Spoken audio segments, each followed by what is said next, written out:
Assalamualaikum warahmatullahi wabarakatuh. Apa kabar kawan-kawan semua? Saya doakan semoga kawan-kawan selalu berada dalam lindungan Allah Subhanahu wa taala dan Allah jaga dari segala hal yang tidak diinginkan. Allah jaga kesehatan dan kewarasan kawan-kawan semua. Nah, seperti yang sudah dijadwalkan, eh, malam ini kita akan mengadakan diskusi santai dengan eh, tokoh akademisi muda. Beliau saya yakin memiliki wawasan yang luas, berkompeten dalam eh, beberapa hal dan akan segera kita undang Bageng Agus Hipnuddin supaya kita dapat langsung berbincang-bincang dengan beliau.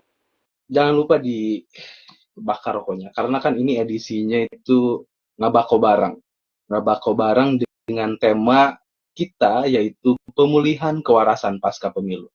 Ada banyak hal sekali yang perlu kita waraskan, cara berpikirnya, cara berkehidupan sosial, cara berkehidupan berbangsa dan bernegara pasca pemilu. Nah, pemilihan judul pemulihan kewarasan pasca pemilu itu bukan karena ada banyak caleg gagal yang stres, bukan. Tetapi justru yang harus dipulihkan itu adalah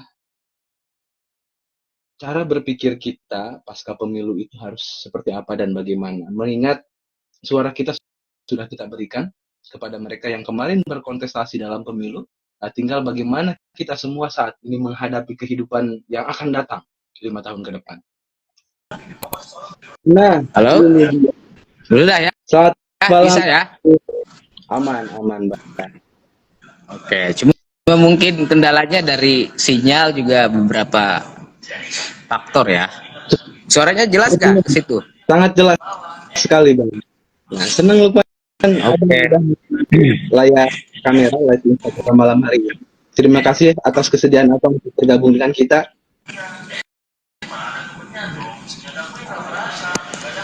Suara ini bisa terdengar jelas.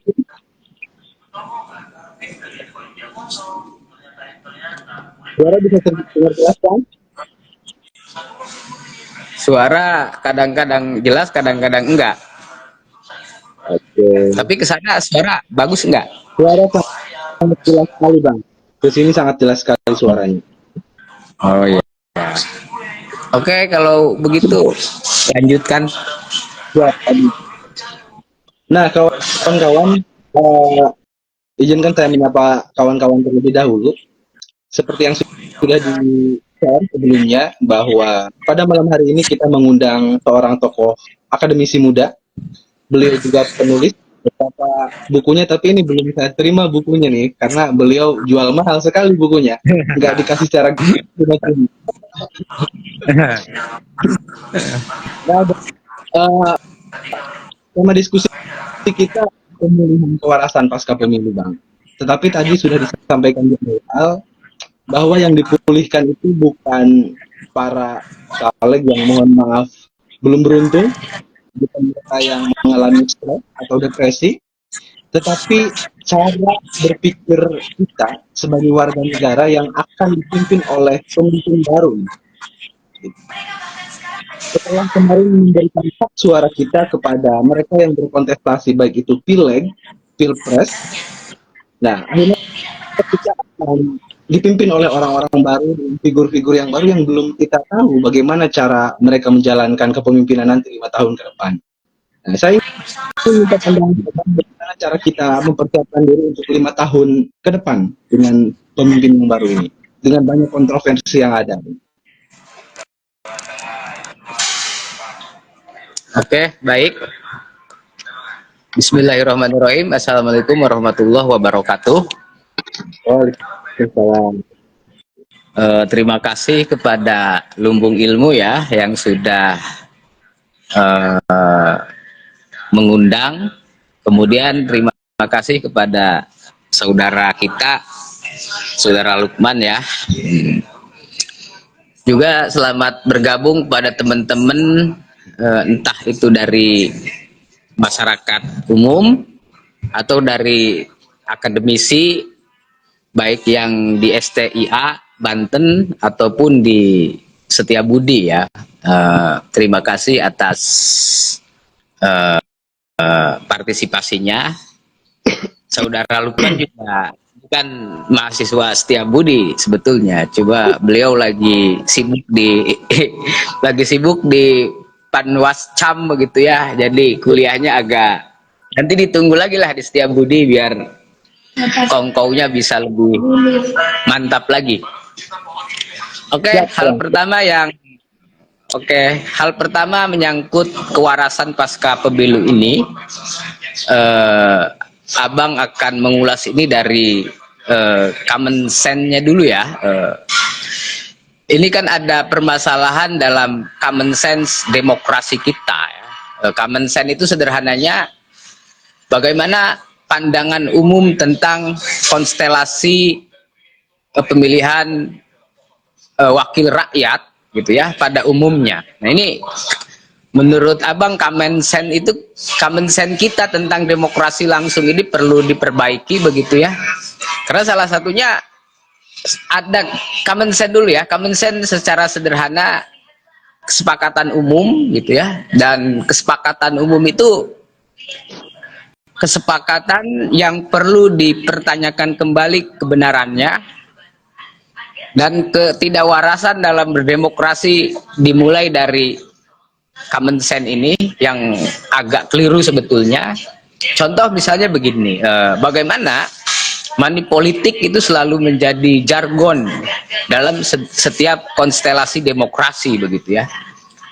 Sedangkan money politik sendiri kan sebetulnya berdampak besar terhadap sehat atau tidaknya demokrasi. Coba bayangkan seorang caleg begitu ya, bisa seorang caleg dia meyakini bahwa membeli suara itu sama dengan membeli sukro begitu ya di warung. Ketika dia membeli suara kemudian uangnya habis tapi suaranya tidak dapat, kemudian caleg yang kalah itu menjadi tidak waras lagi pikirannya karena dia merasa tertipu begitu. Kemudian masyarakat juga pada akhirnya menjadi tidak waras begitu ya, ketika dia berharap bahwa dia akan milih ketika ada uang gitu ya, ketika dia dikasih money politik. Nah ini adalah common sense yang salah dalam demokrasi kita, dan ini adalah cikal bakal ketidakwarasan dalam berdemokrasi. Nah selanjutnya bagaimana mentalitas kita harus menghadapi 5 tahun ke depan dengan para caleg atau para legislatif begitu ya, yang pada umumnya hasil dari money politik pada umumnya, tapi enggak semuanya ya, pada umumnya hasil dari money politik. Nah ini kesalahan ini di mana? Tentunya kesalahan ini ada karena dalam hukum pasar kan ada penawaran karena ada permintaan, dan money politik itu karena ada permintaan gitu ya, sehingga ditawarkanlah money politik itu. Nah berarti 5 tahun, bagaimana 5 tahun ke depan, kan pertanyaannya bagaimana 5 tahun ke depan ini caleg-caleg hasil dari money politik itu memimpin. Nah ini kan menjadi cikal bakal terbukanya keran korupsi kan begitu. Setiap caleg yang mengeluarkan uangnya begitu banyak, tentunya dia akan berpikir bagaimana mengembalikan dari modal yang telah dia keluarkan. Itu secara psikologis gitu, dan manusia itu kan makhluk yang rasional ya. Betul. Iya, ketika dia memberi sedikit, maka dia akan berpikir bagaimana menerima sebanyak mungkin, dan itu secara natural begitu saja. Nah 5 tahun ke depan tentu saja setelah mereka dilantik, dan saya pikir kewarasan berdemokrasi itu harus dikembalikan sedemikian rupa ya, artinya peristiwa money politik yang terjadi selama proses pemilu itu harus dilupakan begitu saja, mau nggak mau. Artinya artinya ini harus menjadi kesepakatan umum, jadi common sense juga gitu ya. Jadi ketika uang yang diterima itu dianggap tidak menerima uang gitu ya, dan yang memberi uang juga harus ikhlas begitu saja. Sehingga ketika legislatif kan salah satu fungsinya bagaimana dia mengeluarkan suatu peraturan begitu ya, dan itu emang harus tetap dikontrol oleh civil society, oleh masyarakat. Ketika itu tidak sesuai dengan kriteria kebijakan publik, maka itu harus diprotes begitu ya, harus melakukan protes-protes, baik itu di gedung DPR, DPR daerah ataupun DPR RI. Jadi siapkan mental berarti kan dari sekarang, bagaimana demokrasi itu harus tetap berjalan, kan begitu, dan memperbaiki common sense yang selama ini dianut begitu ya, common sense-nya harus diperbaiki. Oke, Pak. Ya, Oke, mungkin sebagai kira-kira prolognya seperti itu ya. Oke. Kita diskusi biasa aja. Ya, Bang. Diskusi santai, tapi memang ini prolognya di luar dugaan Lukman. Wah, ini luar biasa sekali prolognya, Bang. Langsung ke poin penyakit utama saat pemilu. Untuk uang, Lukman bisa sampai di sini, Bang, bahwa di 38 ada di Kabupaten Lebak, Subang satu-satunya kecamatan yang paling banyak menerima laporan pelanggaran politik uang.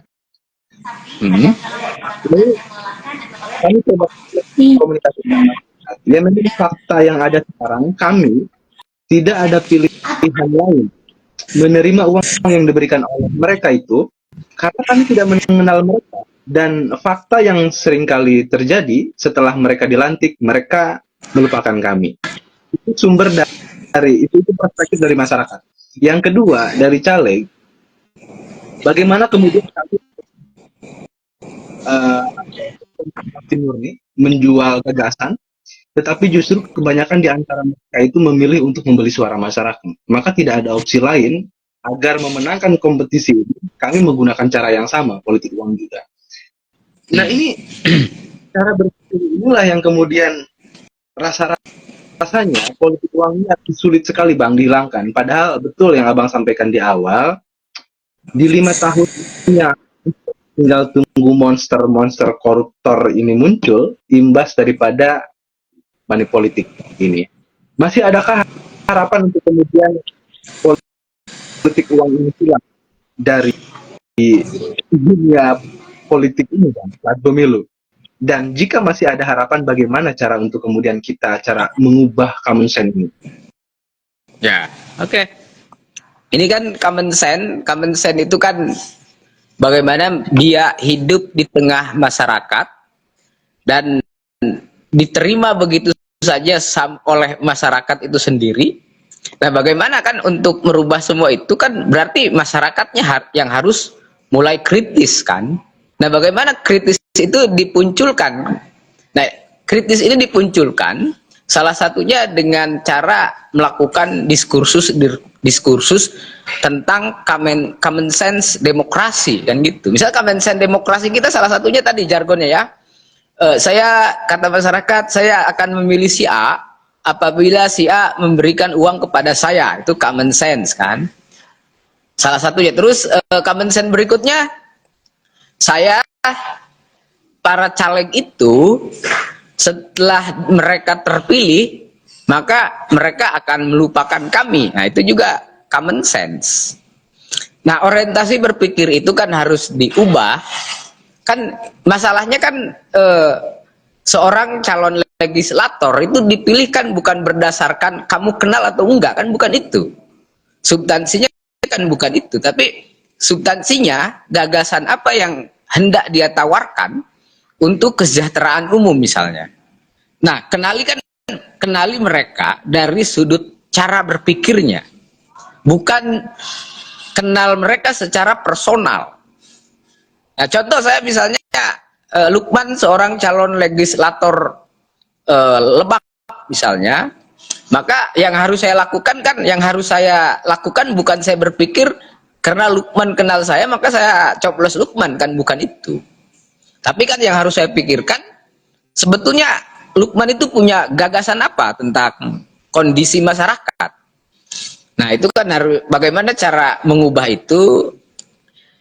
Kalau saya kan masih optimis ya, karena Indonesia itu salah satu negara berkembang dan emang tingkat kurang lebih 60% masyarakat Indonesia itu coba lulus SD, dan ini salah satu PR bangsa kita begitu ya. Bukan artinya saya menihilkan kewarasan berpikir orang-orang yang hanya lulus SD, bukan.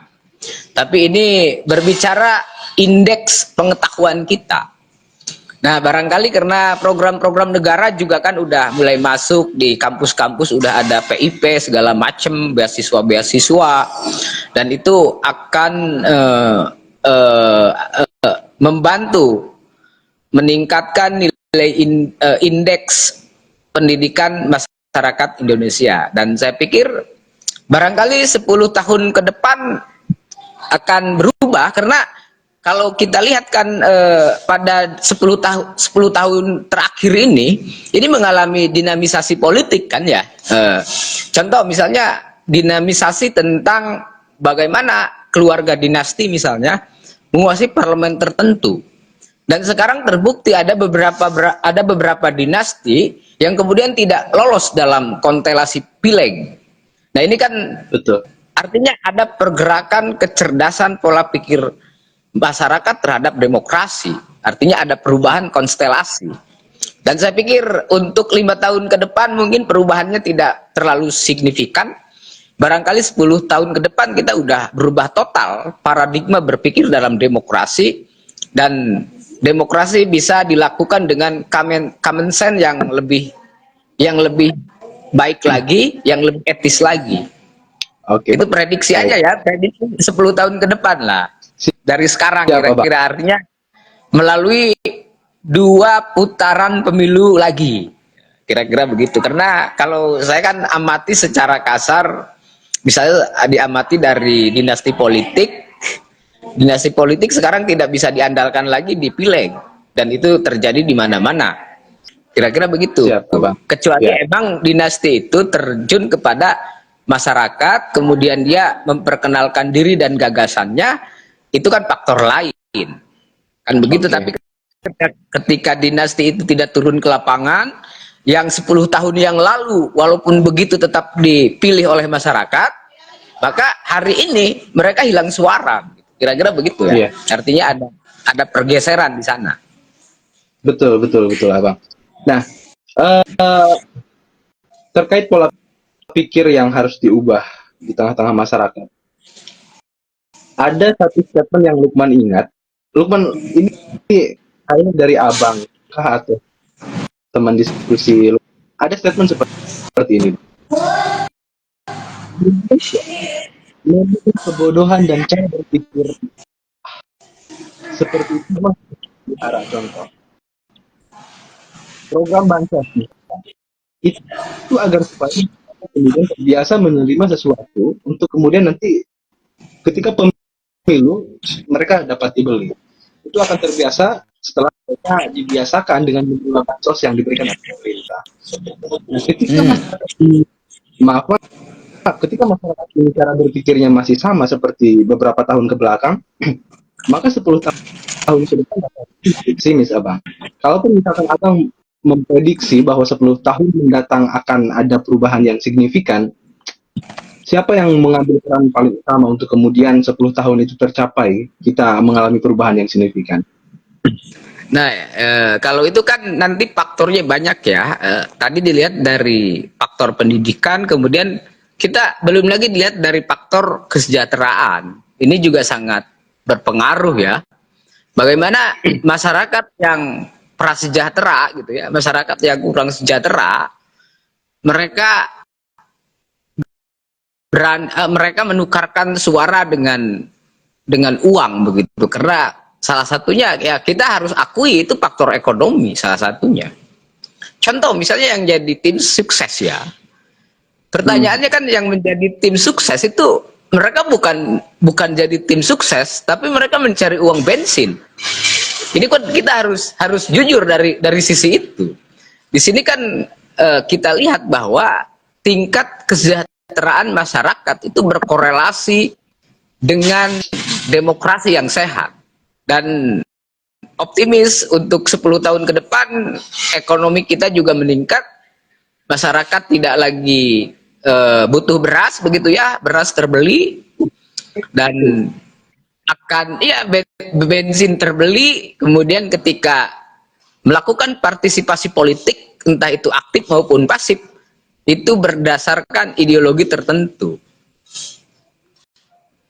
Kan kira-kira begitu, karena masyarakat kita coba aja turun ke lapangan, dan masyarakat kita sejauh ini masih belum sejahtera. Sepakat Bang. Iya. Nah, ini kan salah satu faktor penyebabnya. Di samping emang kita juga harus melihat gen sosial kita ya. Gen sosial kita ini kan terjadi, dan gen ini kan kalau ada yang tahu teori gen begitu ya, bagaimana gen itu diturunkan dari generasi ke generasi, entah itu gen dalam konsep biologi atau gen dalam konsep sosial. Nah, salah satunya begini bunyinya kira-kira. Orang Indonesia itu punya keyakinan apabila minta bantuan ke seseorang, maka dia harus mengasih sesuatu kepada orang tersebut. Itu gen sosial namanya. Nah, ini dipraktekkan dalam teori demokrasi. Ternyata konsep seperti itu bahaya begitu ya. Sehingga melegitimasi, ya, sehingga terlegitimasi.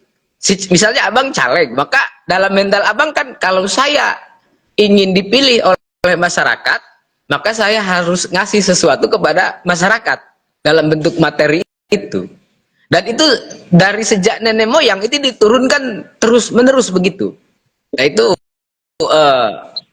pola struktur gen sosial kita seperti itu, dan itu ciri khas masyarakat feodal.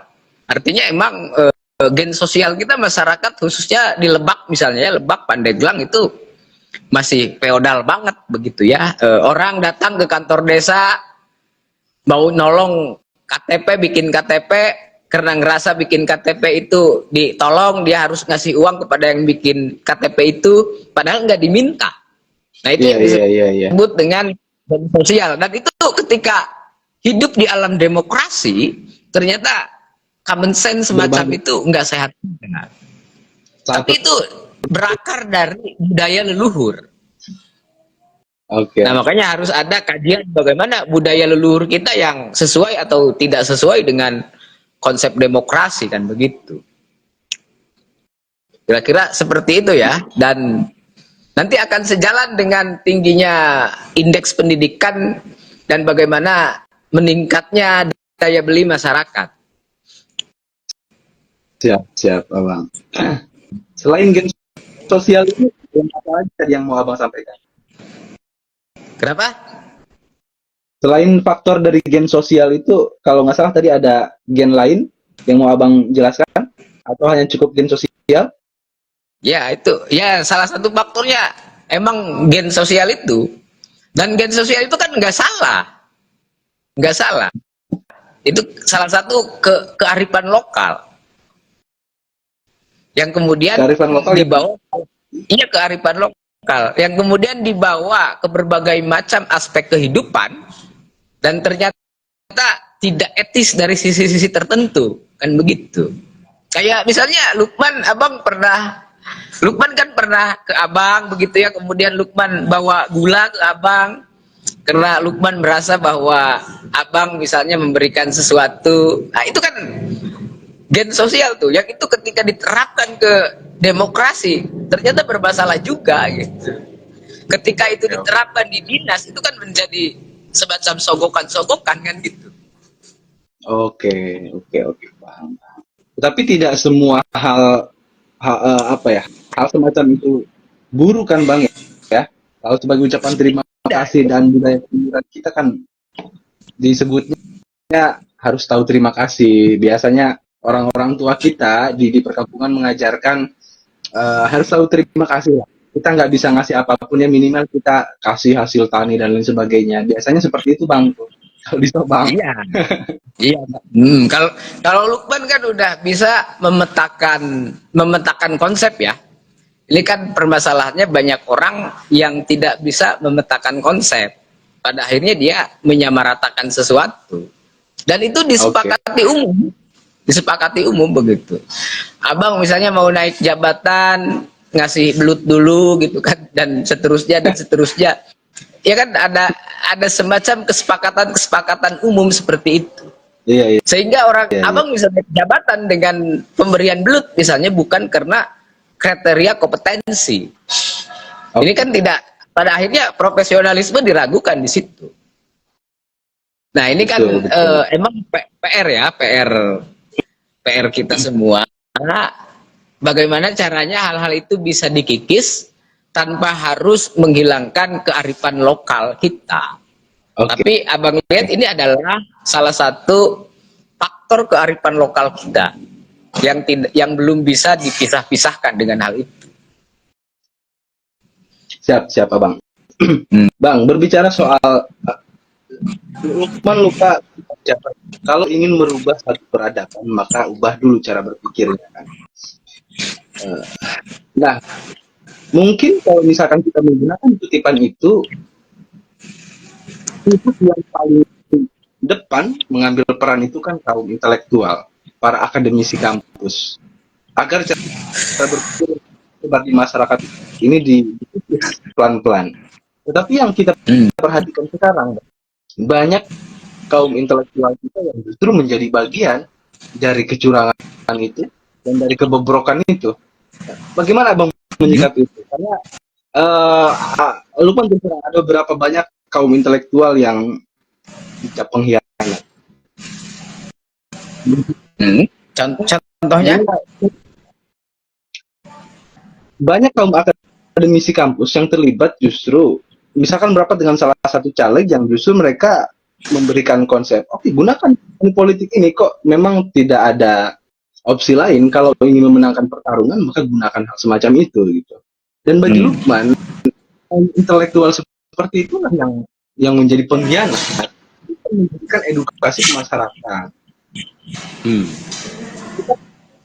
Ya. Abang menyikapi hal. Nah ini karena politik itu kan kadang-kadang bicara strategi ya. Kalau misalnya gini nih, kita ambil referensi Niccolo Machiavelli bahwa tidak ada standar moral dalam politik. Jadi standar moral dalam politik adalah kehendak masyarakat. Itu standar moralnya kehendak masyarakat. Nah pertanyaannya, ketika masyarakat menghendaki suaranya dibeli, apa yang harus dilakukan oleh para konsultan politik? Oke. Harus ngikutin kan? Harus ngikutin. Itu common sense. Konsultan politik harus ngikuti common sense yang ada di dalam masyarakat. Karena tugas dia memberikan strategi kepada calon siapapun. Iya. Maka ini bukan tugas akademisi, ya, bukan tugas akademisi. Justru akademisi itu akan semakin buruk ketika common sense-nya buruk.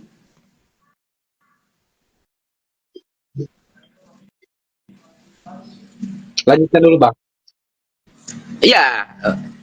Jadi tidak ada moral dalam politik begitu ya salah satunya, dan dalam politik demokrasi seseorang itu akan menang ketika elektoralnya tinggi. Nah, elektoral itu kan sepenuhnya dipengaruhi oleh common sense yang berlaku pada masyarakat umum. Ketika common sense-nya saya akan memilih ketika saya dikasih uang, dan itu yang hanya bisa dilakukan, nggak bisa enggak. Hanya itu. Pilihannya hanya itu.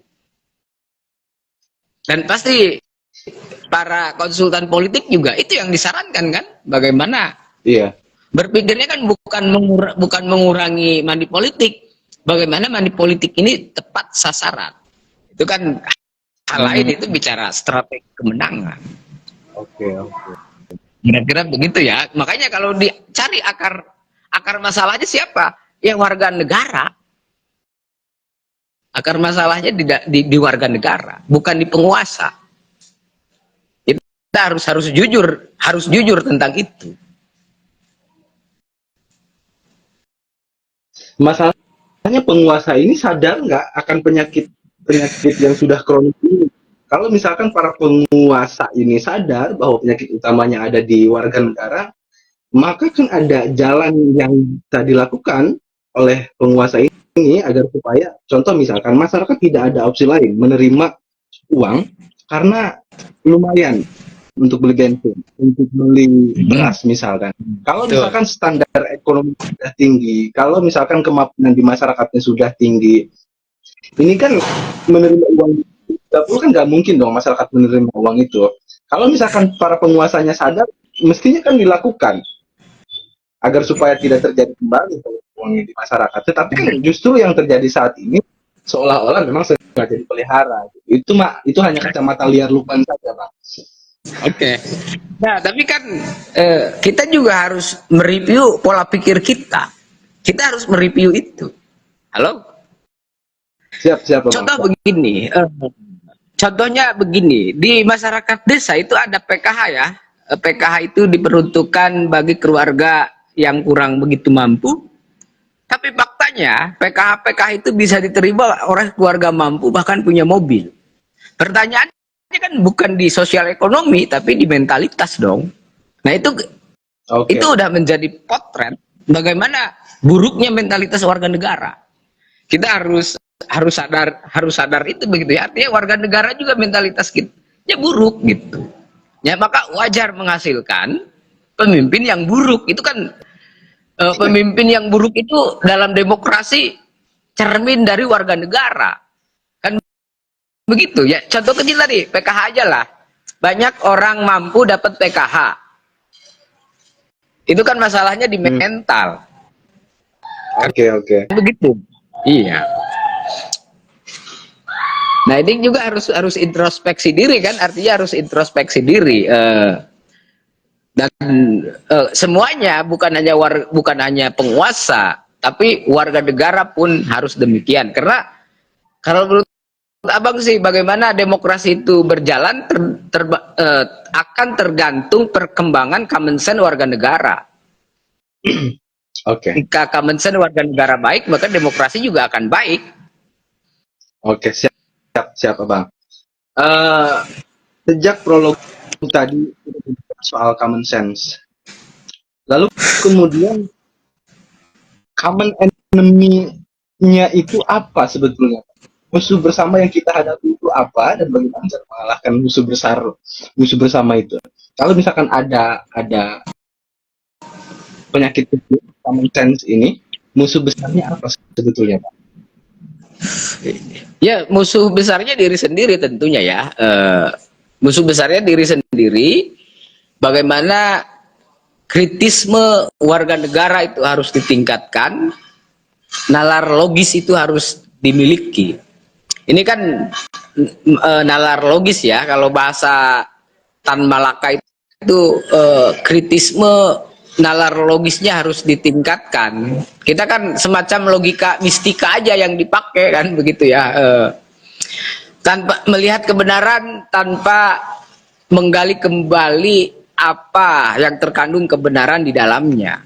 Nah itu akan melahirkan logika mistika gitu ya. Dan logika semacam itu anti kritik biasanya. Dan ini yang terjadi pada masyarakat kita kan begitu. Jadi kalau Lukman ke masyarakat keliling, pasti masyarakat bilangnya kumaha nu bere duit bae kami mah cenah. Nu bere duit mah moal cenah. Terus aya nu dibere duit kan pasti lagi. Kami barek nyolok anu merena gede bae. Itu kan common sense. Itu kan common sense, kesepakatan umum yang dianggap benar pada akhirnya. Oke. Nah ini siapa yang melawannya ya, diri individu-individu kan yang harus melawannya. Oke. Cara untuk menyentuh individu-individu ini harus bagaimana, Bang? Karena oke, Lukman terus terang lah ya. 2019 Lukman coba membuat ya gerakan bagaimana ya minimal di Sabang berkurang hal-hal semacam tadi, politik uang yang tersebar. 2024 Lukman masuk ke penyelenggara, ternyata masih luar biasa, banyak sekali terjadi. Penyakit utamanya itu ada individu-individu, bagaimana cara pikirnya itu. Di awal bicara kita soal masih optimis hal ini bisa diubah. Tetapi kan penyakit utamanya ada pada individu. Bagaimana cara kita untuk menyentuh individu-individu ini agar cara berpikirnya diubah? Oke, nah ini kan begini ya, kalau kita ngambil filosofi Ronggo Warsito misalnya, kata Ronggo Warsito zaman edan ya, begitu ya. Kalau nggak edan ya nggak ikut makan begitu. Itu kata Ronggo Warsito. Artinya Ronggo Warsito ini kan dia udah berpikir ke situ ya. Maka kata Oke. Ronggo Warsito, abang juga sepakat dengan Ronggo Warsito, dengan kebingungan Ronggo Warsito gitu ya. Maka yang paling utama yaitu eling lan waspada gitu ya. Yang bisa dilakukan cuma eling dan waspada. Karena orang eling dan waspada paling enggak dia bisa menyelamatkan dirinya. Nah, abang juga seperti Ronggo Warsito ketika bagaimana cara menyentuh masyarakat supaya kesadaran individunya muncul, maka jawabannya paling enggak selamatkan dirimu sendiri. Kalau kita orang muslim kan, iya, kan gini, coba kita lihat sebagai seorang muslim. Dalam Al-Quran itu cuma bilang begini nih, selamatkanlah, kan begitu ya, kamu dan keluargamu dari siksa api neraka. Nanti Artinya, dulu lah itu sejalan dengan perkataan Ronggo Warsito kan, kalau kamu ingin benar cukup ingatkan dirimu dan keluargamu supaya tidak masuk neraka. Sedangkan orang lain, ketika orang lain semuanya berpikir begitu kan baru itu kesuksesan besar dalam arti moralitas kan begitu. Kira-kira begitu ya. Jadi yang penting hari ini jangan ikut-ikutan edan aja. Selamatkan diri. Iya, barangkali salah satunya kan Lukman begitu ya, yang emang mengelola kewarasan, dan abang juga tracking begitu. Serius, abang tracking Lukman itu seperti apa gitu ya. Jadi orang-orang bilang idealismenya masih tinggi begitu ya, dan tidak ada informasi sumir. Nah, barangkali bisa menjadi contoh bagaimana Lukman itu orang yang walaupun bersatu tapi dia tidak bercampur begitu. Tapi dia tetap tidak tidak keluar dari akar sosial gitu ya. Nah, kira-kira begitu kira-kira. bicara soal idealisme ini bukan karena perut yang sudah kenyang, Bang. Bukan karena itu. Tapi karena hidup di lingkungan yang apa ya, dekat dengan Abang inilah. Sekalipun jarang sekali komunikasi.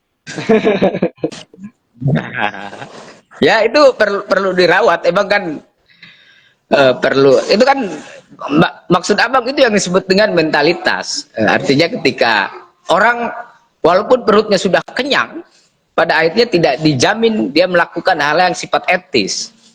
Jadi ini perkaranya di mentalitas dong. Siap. Pada Siap, akhirnya kan. paham.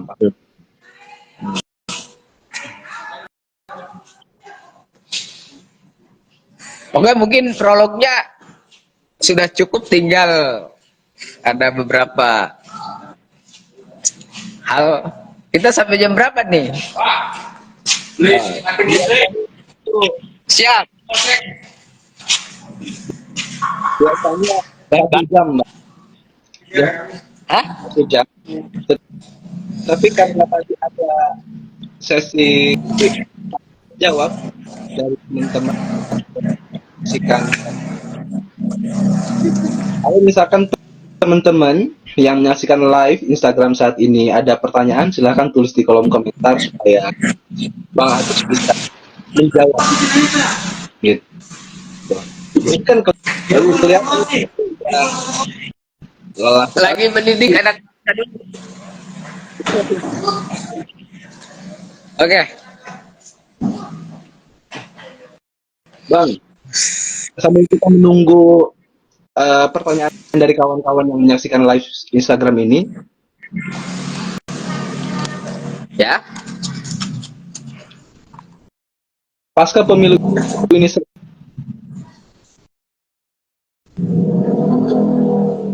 kontribusi baik untuk bangsa dan negara. Aduh, Gimana? Ini sinyalnya tadi hilang. halo Bang, suara jelas Bang? Ya, oke. Nah, ini ada pertanyaan yang masuk Bang. Oh, bukan pertanyaan, Hmm. semacam apa ya? Semacam ya, tulisannya begini Bang. Kemungkinan Hmm. karena sering dibuang janji manis caleg, jadi masa milih yang beruang, gimana nanggapinya? Oke.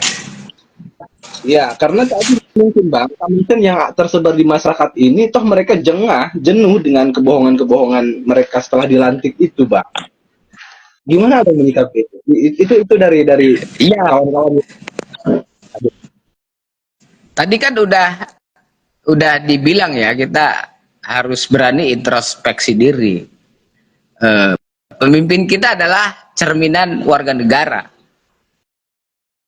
Nah, kenapa mereka melakukan kebohongan ketika berkuasa? Kan diawali dengan tadi konsep money politik tadi ya, sehingga jargon kebohongan demi kebohongan ya muncul. Ya kan bermula dari situ. Oke. Kecuali kan begini, kecuali warga negara udah tidak punya common sense tentang money politik begitu ya. Saya memilih atas dasar visi misi dan yakin para caleg itu akan all out memikirkan warga negara. Itu udah hukum alam, hukum tarik menarik namanya.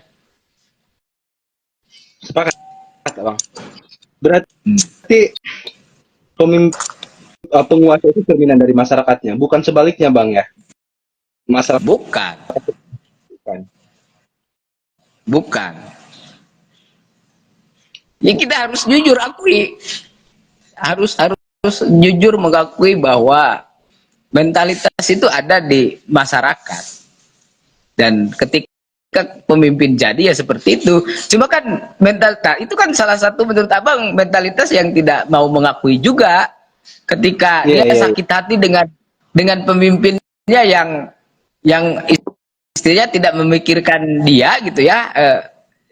Kan itu kan hasil dari kesepakatan bersama pada awalnya. Dia juga gak pernah mengkritik kenapa warga negara itu mau disogok dalam suaranya. Kenapa nggak berpikir begitu, malah memikirkan pemimpin? Itu kan mentalitas yang keliru. Kalau menurut Abang itu juga udah keliru. Bagaimana kan kita itu lebih senang menyalahkan orang lain gitu ya, tanpa melihat ke dalam diri sendiri. Dan masih begitu kita masih begitu. Siap, Abang. Ya ini kan Abang udah kayak penguasa aja nih ngomongnya. Tapi kan ini harus disampaikan begitu ya. Lukman tadi justru mau bilang kok ini kayak pro penguasa ini. Iya, semacam begitu. Tapi kan ini harus disampaikan. Betul, Abang, sepakat sekali. Nah ini kan isi komentarnya juga, udah Anies mah gak bakal menang, Prabowo nggak curang. Nah, itu seneng aja lihat komentar-komentar seperti itu. Siap. Oh iya Bang, ini kan perlu sampaikan juga apa ya, berkat Lumbung Ilmu mengundang Abang, kok ini followernya drastis bertambah Bang. Oh ya, alhamdulillah kalau begitu kan. Iya. Ya nanti kita ada kekhawatiran dengan seperti itu followernya akan berkurang, ternyata justru sebaliknya bertambah. amin. Ya Oke Abang, tidak ada pertanyaan lagi dari kawan-kawan dan mohon izin hasil live streaming ini akan Lukman tayangkan baik itu di YouTube maupun di Instagram. Terima kasih sudah di lain waktu Lukman pasti mengunjungi Abang secara langsung. Amin. Oke, terima kasih ya sudah mengundang. Terima kasih semuanya yang sudah berturut partisipasi di sini, karena ini bagian dari bagaimana memulihkan kewarasan berpikir dalam kehidupan demokrasi. Kira-kira begitu. Sepakat sekali Bang. Sekali lagi terima kasih. Selamat beristirahat, Abang. Jangan lupa ngopi kupu-kupu. Oke, yo. Assalamualaikum.